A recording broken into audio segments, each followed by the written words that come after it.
That's a great question. If that makes sense. Sort of a bad plan to begin with, but he would never admit that to anyone else nor himself. An audience are not going to connect with you or resonate with you if you're just copy and pasting, if you're just mimicking. Slowly but surely, there's a respect, small respect, but it's there.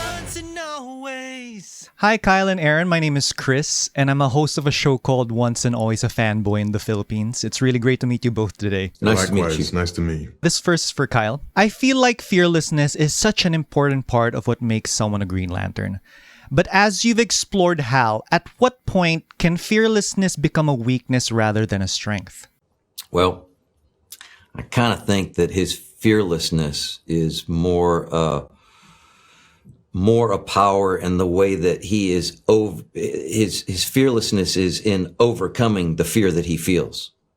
If that makes sense. To be able to overcome his fear and be able to accomplish what he wants to accomplish, I think makes him a hero in essence. I think in the show there's a few times where his fearlessness is exhibited by not carelessness, but not necessarily thinking things through clearly, or maybe having a sort of a bad plan to begin with, but he would never admit that to anyone else nor himself.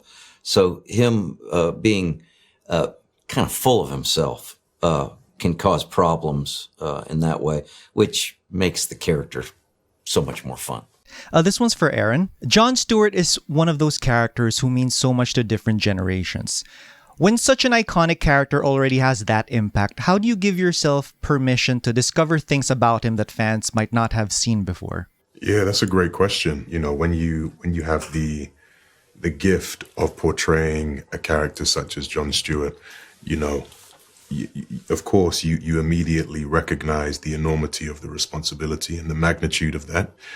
You do your due diligence. You leave no stone unturned. You do your research. You do your revision of that research. But then you also have a responsibility to find your truth within that character. And you have a responsibility to make it the most authentic version of the character possible. And the only way you can do that as the actor is bringing yourself to it. If you're not being authentic, if you're not finding your truths within this character, there's nothing to resonate with. You need to, an audience are not going to connect with you or resonate with you if you're just copy and pasting, if you're just mimicking. So it's a perfect combination of both, perfect combination of study and educating yourself, and then being bold enough, courageous enough to bring yourself to it, and marrying the two, and then hoping for the best. This last one is for both of you. In my opinion, meeting someone very different from you can sometimes reveal sides of yourself you didn't know were there. What do you think your character brings out in the other that wouldn't exist if they had never met? That's a great question. Not to say that John doesn't have the capacity to be relaxed. He certainly has the capacity to be relaxed and easy. But I think Hal indirectly, without revealing, he indirectly brings that out of John in moments, which is a lot of fun.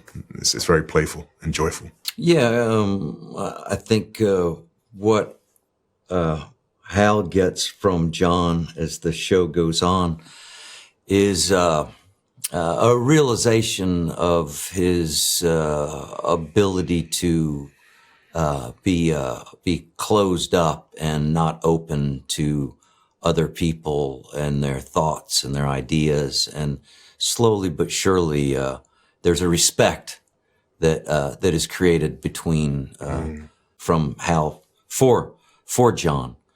Small respect, but it's there to start. That's it for my time. Thank you so much for sharing your stories, and congratulations on the show. Thanks. Have a good day, man. Nice to meet you.